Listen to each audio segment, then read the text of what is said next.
ফেসবুকে আমফানের ঝড়ে পরিচয় হয়েছিল। ওই ঝড়ের মধ্যে ফেসবুক করছিলে? ফোনে আমার 15% মতো চার্জ ছিল, সেই 15% চার্জের মধ্যেই রিলেশন হয়ে গেল। 15 মিনিটের মধ্যে প্রপোজ হয়ে গেল, ভালোবাসা হয়ে গেল।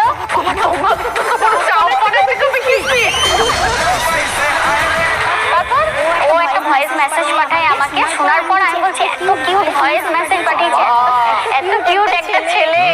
তারপরে হচ্ছে আমি সাথে সাথে ওকে বলি তুমি আমার বিয়ে করবে? আমাকে বলে যে হ্যাঁ।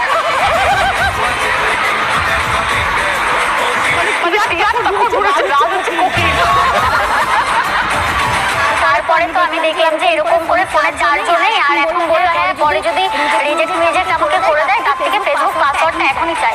ফেসবুক পাসওয়ার্ডটা চাইলাম, ও 5 মিনিটের মধ্যে পাসওয়ার্ড দিল। আমি কি করলাম, ওর নাম্বার রিমুভ করে আমার নাম্বার অ্যাড করে পাসওয়ার্ড চেঞ্জ করে দিলাম। যে আমাকে বলছে ফোন করে যে আমি ফেসবুক খুলতে পারছি না, আর আমি বলছি আমি চেঞ্জ করে দিয়েছি, আমার ফোনে চার্জ নেই, আমি যদি চার্জ না দিতে পারি তুমি অন্য কোনো মেয়ের সাথে কথা বলবে তখন?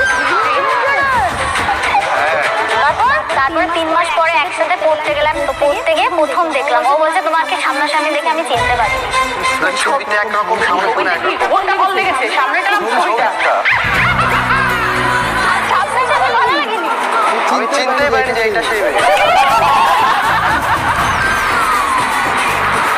আর সবসময় আমাকে দেখে ভয়ে ভয়ে। তুমি কি 440 ভোল্ট নাকি? কামড়ে দেয়। আমি বলি তুমি চুপচাপ থাকবা, ছোট মানুষ সেম বয়সে চুপচাপ থাকবা, আমি তোমাকে ঠিক করে চলাবো। এখন বড় হয়ে এখন তো ছোট আছে না, অন্য মেয়ে যদি পছন্দ করে নাই, বাচ্চা ছেলে। ঠিক আছে তোমার বউয়ের কিন্তু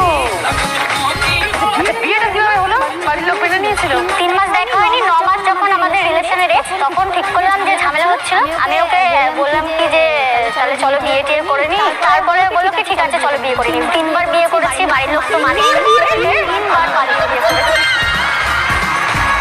প্রথমবার মন্দিরে করেছি প্রথমবার,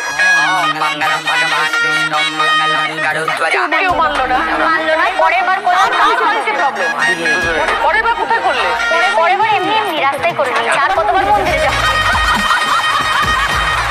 3 নাম্বার বারের বারও মানেনি। 4 নাম্বার বার যখন দেখলো যে না আর হবে না, এদের যতই একটাই আবার বারবার বিয়ে করছে, লোকজন জানছে, মেনে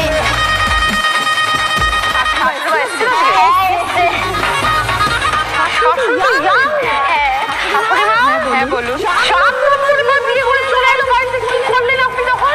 কি আর করবো, মেনে নিতেই হলো, দুজন আর দুজনকে চাই। এখন কি বুঝছেন বৌমাকে?